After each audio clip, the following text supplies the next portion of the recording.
Bien relacionados a la actividad del ministro de Economía y Finanzas, Mauricio Pozo.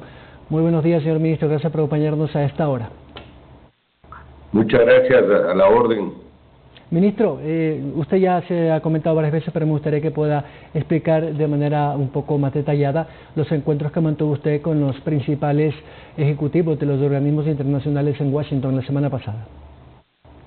Bueno, la reunión con la directora gerente del Fondo Monetario Internacional, Kristalina Georgieva, fue una reunión donde se explicó el compromiso de mi gestión a cargo del Ministerio de Economía y Finanzas, un poco los objetivos que se establecen y todo lo que tiene que ver con las acciones adicionales que queremos emprender en materia de estímulo a la actividad económica y por otro lado las reformas que queremos dejar para que sean utilizadas y aplicadas por una siguiente administración.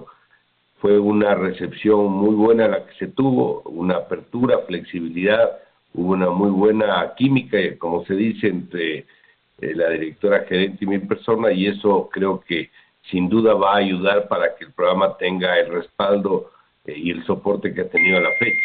Adicionalmente, nos reunimos con el presidente del Banco Interamericano de Desarrollo, Mauricio Carone, y además tuvimos reunión con el subsecretario del Tesoro americano, el Departamento de Desarrollo que presta a los países de la Casa Blanca, el de Seguridad de igual forma, con la Organización de Estados Americanos, y esto pues, y el BID Invest, que es la parte privada del BID, todo esto hace pues que tengamos un resultado, yo diría, muy favorable para el país. Hay una gran disposición de seguirle ayudando al Ecuador y el Ecuador obviamente tiene que hacer su trabajo y tiene que ir cumpliendo las metas que se ha planteado en el programa. Ministro, hay un segundo desembolso previsto con los organismos internacionales, entre ellos el fondo, hasta finales de año, pero entiendo que uno de los temas del acuerdo es que el fondo hará una primera revisión de los compromisos ecuatorianos a finales de año. No sé si los tiempos en la Asamblea para aprobar la ley de extensión de dominio, que entiendo es uno de los presupuestos de este acuerdo, podría coincidir. Bueno, un requisito es pasar las metas macroeconómicas, es decir, estamos en estos días justamente terminando la revisión de las cifras con el equipo del fondo. Yo no veo que ahí vamos a tener inconvenientes y problemas. Yo creo que esto se va a superar de una manera adecuada.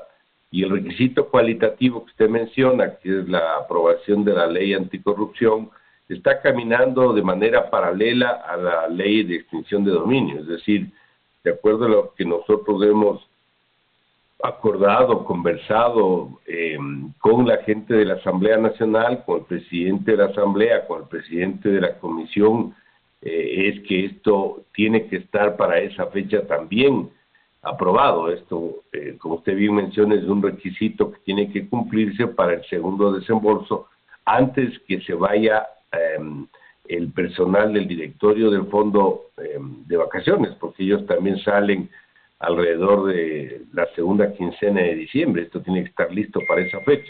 Así que estamos haciendo todo lo que es necesario para cumplir con esta norma y poder acceder a los $2.000 millones, que es lo que está involucrando esta segunda revisión. Usted, me imagino, ya lo tiene presupuestado en el sentido de el cumplimiento de obligaciones externas. ¿Podríamos conocer qué sectores se podrían beneficiar con estos dineros? Bueno, como usted sabe, estos fondos, al igual que los 500 millones, que no me quiero olvidar, del Banco Mundial, que están ingresando a finales de este mes de noviembre, que también se cumplieron todos los requisitos para poder acceder a estos recursos. Todos ellos son de libre disponibilidad, es decir, es decisión del gobierno y del Ejecutivo cómo utilizar estos recursos. Y sobre esa base, lo que sí le puedo decir es que se ha hecho un análisis lo más riguroso, lo más prioritario posible en el uso de los fondos. Aquí hay una cantidad de compromisos muy grande que atender. Para empezar, están los propios atrasos. Recuerde usted que se ha atendido con el desembolso anterior una parte de ellos, ha seguido cumpliendo con algunos otros y hay que continuar hasta poder manejar una cifra que sea, yo diría, adecuada. Por otro lado, tenemos que atender todos los compromisos que se avecinan. Los compromisos, por ejemplo, los propios compromisos de fin de año.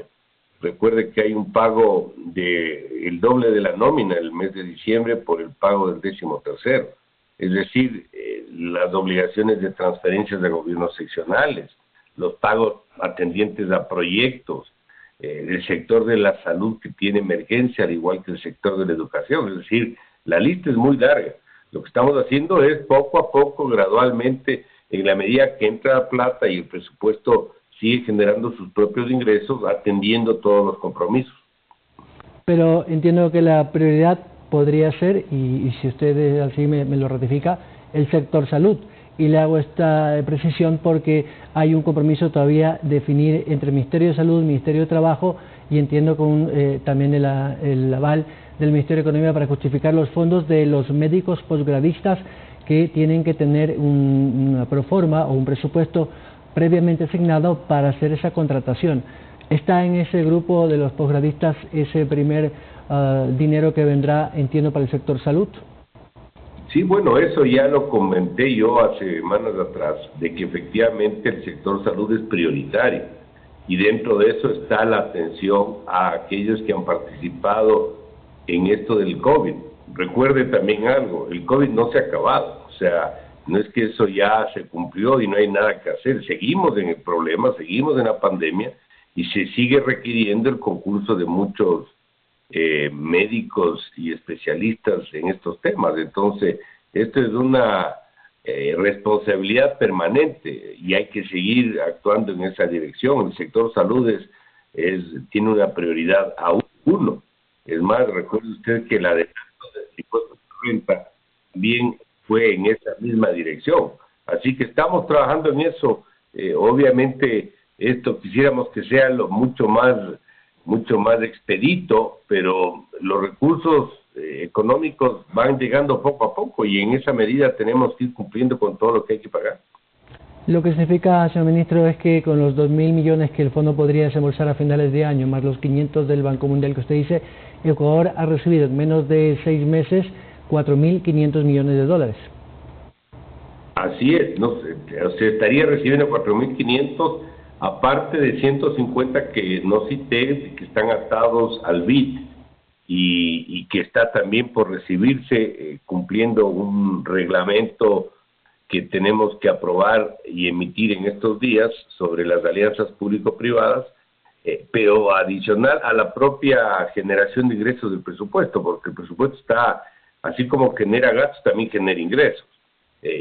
Por ejemplo, la recuperación de los impuestos, del movimiento tributario ha sido favorable. Los últimos 2 meses, por ejemplo, el comportamiento de la recaudación es mucho mejor de lo que tuvimos meses atrás, en abril o mayo, y eso obviamente también nos ayuda. Entonces este es un flujo, entra la plata, va saliendo, entra la plata, va saliendo. Lo importante es que en el tiempo todos los compromisos atrasados que hemos tenido se vayan gradualmente poniéndose al día. Señor ministro, estuvo con nosotros el presidente de la Asobanca, don José Julio Prado, y él hablaba de un pedido, una recomendación que ha hecho la banca a usted, a su cartera, para que en este nuevo proyecto que usted mandará a la Asamblea, donde hay reformas macro, también se tome en cuenta algunas modificaciones al Código Monetario y Financiero. Si me permite escucharlo unos 40 segundos para que usted me comente su criterio. Por favor, si rodamos el video. Que podamos avanzar sobre una reforma puntual que mejore la normativa bancaria y nos acerque a la normativa internacional que se llama normativa de Basilea. La banca ecuatoriana quiere competir y quiere competir en las mejores condiciones, que son las condiciones internacionales. Sí. Ese es el primer elemento. El segundo elemento es que tenemos que mejorar lo que llamamos la arquitectura monetaria y financiera. Es decir, ¿cuál es el rol del Banco Central en dolarización y sobre todo en medio de esta crisis? ¿Cuál es el rol de la Junta de Regulación Monetaria y Financiera? ¿Cuáles son los roles de las superintendencias de bancos y de las CEPS, etcétera y demás? Y finalmente, el último elemento que tenemos que trabajar, y ahí entra lo que usted acaba de decir, es en generar incentivos tributarios, económicos, ¿no es cierto? Reducir, por ejemplo, el impuesto a la salida de divisas, reducir algunas cargas tributarias, fiscales y financieras que tiene el sistema financiero en su conjunto, que permitan hacer ¿qué? Dos cosas. Atraer a banca internacional para que venga al país y no tenemos ningún problema desde la Sobanca. Señor ministro, lamentablemente tengo que cortar porque tengo una cadena de la Secretaría General de Comunicación. Si me permite unos minutitos, escuchamos la cadena y sigo compartiendo con usted. Muy gentil, ministro. Vamos con la cadena.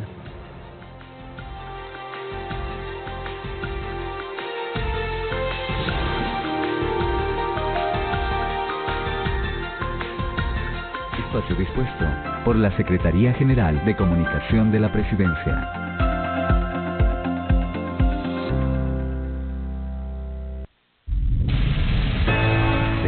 Forjando las bases de un nuevo Ecuador, de un país solidario, inclusivo y emprendedor. Nuestro objetivo es claro, el bienestar y el progreso de todos. De frente con el presidente, queremos que sepas lo que hacemos. Bienvenidos, muchísimas gracias por acompañarnos en este primer programa de Frente con el Presidente. Es un espacio que hemos decidido abrir para que el presidente pueda tener este contacto con todos y cada uno de ustedes. A usted le quedan 6 meses para terminar su mandato y unos cuantos días. ¿Podrá, terminando su mandato, lograr la firma de un acuerdo o tratado comercial con Estados Unidos, sí o no? Se ha llegado a un acuerdo previo que va a servir para poder normalizar cierto tipo de comercio en las mejores condiciones, pues, preferentemente con temas que son agrícolas, de propiedad intelectual, ambientales, laborales. Son temas que van a ser, que están siendo tratados de manera preferencial, siempre respetando el deseo de cada uno de los sectores. ¿Qué pasa, si, como decía el ministro de Economía, como decía Iván, si no llegamos a firmar el acuerdo como no se firmará y el próximo gobierno, como pasó con Lucio Gutiérrez, cuando llevaba adelante el TLC, lo tira abajo? Nuestro consejo será, si es que el próximo gobierno nos lo permite, que se firme un acuerdo, porque realmente esta buena relación, este refrescamiento de las relaciones con los Estados Unidos ha sido extremadamente positiva para los ecuatorianos. No nos olvidemos nosotros que inclusive la última decisión que favorece los 650 millones de dólares que se exportan en flores al año desde Ecuador de Ecuador al mundo, además que emplea aproximadamente a 100.000 personas y que significaría para los exportadores de flores un ahorro de 24 millones. Existe una preocupación dentro del sector exportador bananero que radica principalmente en este impuesto a la renta único al banano. ¿Hasta dónde este tipo de impuestos le resta competitividad a este producto que genera importantes divisas para el país? Se hizo la reducción al impuesto único para evitar una doble tributación, que era lo que existía en el pasado. Hoy el sector bananero ya no tiene doble tributación, porque justamente estamos bajando la carga tributaria. El Ecuador no puede exportar impuestos. El sector bananero ha tenido un crecimiento del 17%. ¿Cuál es el logro más grande que tiene su gobierno en este tema, en el tema de comercio exterior? Haber recuperado la confianza.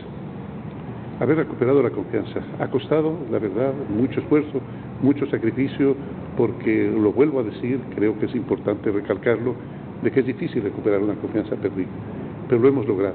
En este momento el mundo confía en nosotros. Cuando hablé yo en un inicio de refrescar nuestras relaciones internacionales, me refería a nuestros principales socios comerciales.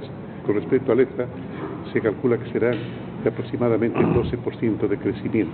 Imagínense lo importante. Además, con Inglaterra, con el Reino Unido, nosotros tenemos un comercio de aproximadamente 160 millones de dólares que ahora se va a ver potencializado y ratificado nuestras exportaciones a ese espacio.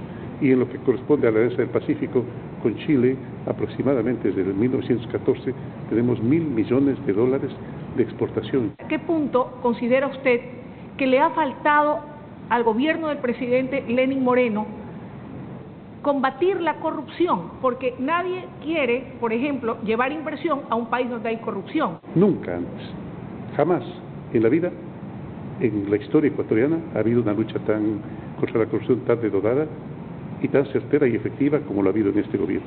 Sin embargo, la lucha contra la corrupción no corresponde únicamente al gobierno central. Es una tarea en la que participa activamente pues la justicia, fiscalía y contraloría. Ha tenido que haber un trabajo ha debido haber un trabajo muy tenaz para lograr encarcelar a más de una veintena de corruptos y tener, además, en exilio voluntario y sin vergüenza a muchos de los corruptos. A propósito de que hay todo tipo de voces y corrientes, y si bien un buen número de ecuatorianos ven con mucho acierto y como uno de sus mayores logros la renegociación de la deuda del Ecuador, ¿cuál es la herencia que dejará a su sucesor? Le hubiera correspondido al próximo gobierno pagar más de 10.000 millones de dólares por concepto de deuda durante el periodo. Pues bien, esa cifra va a ser completamente reducida. No va a llegar ni siquiera a los 700 millones de dólares anuales el pago de deuda. Va a quedar completamente aliviado. ¿Hay vacuna, presidente, contratada? ¿Se ha hablado de esto claro que sí. Próximamente? Claro que sí. La vacuna está hecho el contacto por lo menos con 2 casas, de las cuales una de ellas ya ha manifestado que tiene más del 90% de efectividad, como es el caso de Pfizer. Estamos a la expectativa pues de que cualquier país en el mundo que tenga un mejor desarrollo tecnológico y científico que el nuestro nos pueda proporcionar las vacunas. No hemos cerrado absolutamente ninguna puerta y apenas tengamos las vacunas empezaremos a suministrarlas a los ecuatorianos para que eviten este terrible mal. Lo que este gobierno ha hecho a través de las decisiones políticas del presidente Moreno es toda la carpintería necesaria para volver a armar las piezas de este rompecabezas y que el engranaje de una república democrática, independiente y que se mantiene en buenas relaciones con el mundo vuelva a caminar en beneficio de todos los ecuatorianos.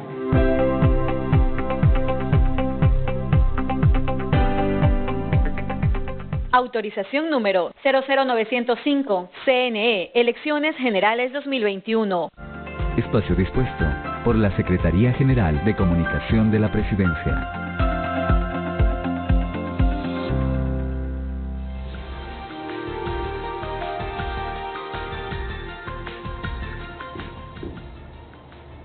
Retornamos en la entrevista que tenemos con el ministro de Economía y Finanzas, economista Mauricio Pozo. Gracias por esperar. Ahora sí, ¿podría usted darnos su criterio a propósito de este pedido que ha hecho la banca? Por supuesto. Bueno, el acuerdo que tenemos con el Fondo Monetario establece, luego de la ley de anticorrupción, una ley que haga algunos ajustes, digamos, al Código Monetario y Financiero. Y ahí está, por ejemplo, el rol del Banco Central en una economía dolarizada, y de alguna manera volverle a brindar esa independencia y autonomía que siempre han sido necesarios y que lamentablemente se cambió a raíz del gobierno anterior y de los cambios que ahí se introdujeron. Entonces eso sí está previsto. Las otras no normas, sino cambios que se están comentando también están en la agenda que vamos a desarrollar. He dicho, por ejemplo, que en el ámbito tributario, en el trabajo que vamos a dejar, que no van a entrar en este gobierno, pero están dentro del programa, están ciertas acciones que a nuestro criterio son fundamentales. Por ejemplo, el inicio del desmontaje al impuesto a la salida de divisas. Este es un impuesto nocivo, un impuesto perjudicial, pero ha terminado siendo un impuesto importante en recaudación. El tercero después del impuesto al valor agregado y el impuesto a la renta. Por lo tanto, el poderlo eliminar se convierte en un tema que no es fácil, pero hay que hacerlo. Por lo tanto, no hay cómo hacerlo de una sola y hay cómo irlo bajando poco a poco.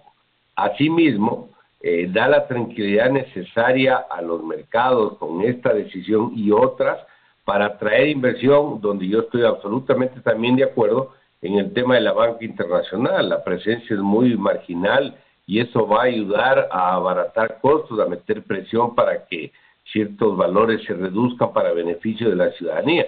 Así que estamos caminando en esa línea sin duda alguna.